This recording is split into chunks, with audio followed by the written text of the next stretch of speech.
देख रहे हैं हेडलाइंस डेली HD न्यूज। हाय, मेरा नाम है तुषार पांडे और आप देख रहे हैं HD न्यूज।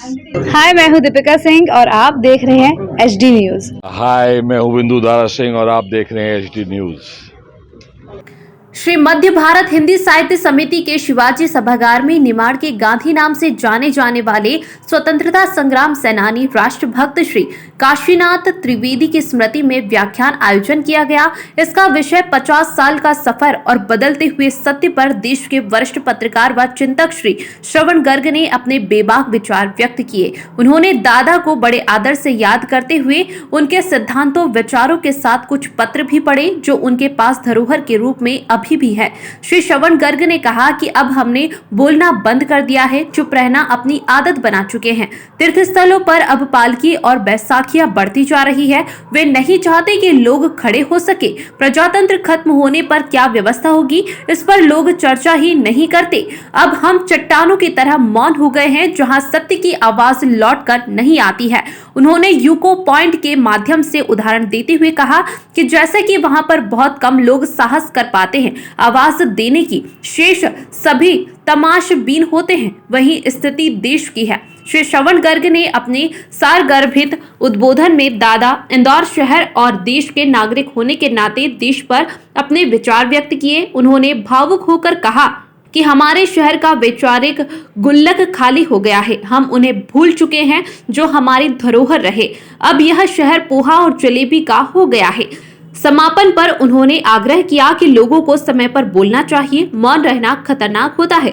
श्री मध्य भारत हिंदी साहित्य समिति इंदौर के प्रचार मंत्री अरविंद ओझा ने बताया कि अतिथि का स्वागत डॉक्टर अरुणाकर त्रिवेदी एवं अरविंद जवलेकर ने किया। कार्यक्रम का संचालन समाजवादी चिंतक श्री अनिल त्रिवेदी ने किया तथा अंत में आभार कबीर जन विकास समूह के डॉक्टर सुरेश पटेल ने किया। कार्यक्रम में शहर के प्रबुद्ध जन साहित्यकार एवं सुधीजन उपस्थित थे।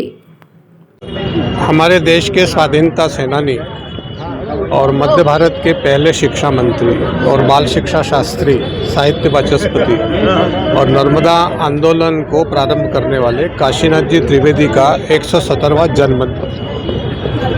उनका देहावसान 26 जून 96 को हुआ था।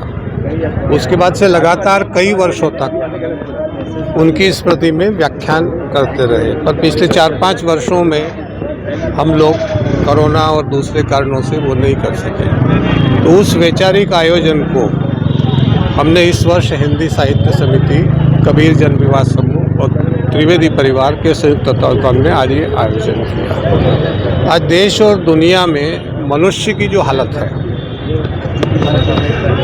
मनुष्य को संख्या बढ़ रही है, मनुष्य भीड़ बन रहा है ना, सोच नहीं पा रहा है। पर आज से 10 साल पहले, 20 साल पहले, 40 साल पहले, 50 साल पहले हमारे इस देश और दुनिया में ऐसे ऐसे तेजस्वी और यशस्वी लोग हुए थे जिनकी हम कल्पना नहीं कर सकते। तो हमारे पुरखों की उस विरासत को आज की दुनिया को, आज के नौजवानों को, आज के समाज को, जो कभी कभी लगता है कि अपना भला बुरा सोचने में भी समर्थ नहीं है और सब भागे जा रहे हैं, है ना। जैसे शहर ही है, शहर को बड़ा बनाना ये महत्वपूर्ण है या शहर को व्यवस्थित बनाना ये महत्वपूर्ण है। केवल आजीविका में ही 24 घंटे लगे रहना या घर के बारे में, परिवार के बारे में, देश के बारे में, समाज के बारे में, नदी के बारे में, प्राणियों के बारे में सोचना, ये मनुष्य का पहला धर्म है। हमारे पिता महात्मा गांधी के साथ उनके आश्रम रहे काशीनाथ जी त्रिवेदी। हमारी माँ भी स्वाधीनता सेनानी रही,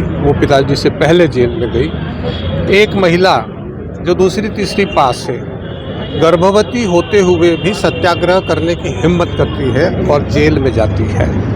तो ये बापू की तेजस्विता थी कि लोगों में इतनी ताकत वो पैदा कर देते थे। आज हमारी संख्या तो बहुत हो गई पर हमारी ताकत कम हो गई। तो ये आयोजन इसीलिए है कि हम अपने आप को पहचानें, अपनी ताकत को पहचानें और अपनी पत्रकारिता, वो बहुत बड़े पत्रकार थे, हिंदी नवजीवन के सह संपादक थे, कई हिंदुस्तान की पत्र पत्रिकाओं में उन्होंने लिया, पर वो गणेश शंकर विद्यार्थी की पत्रकारिता, वो माखनलाल चतुर्वेदी की पत्रकारिता, वो फिर से हमारे समाज में कैसे एजेंडा पे आए, ये पृष्ठभूमि के साथ ये व्याख्यान आज हमने आयोजित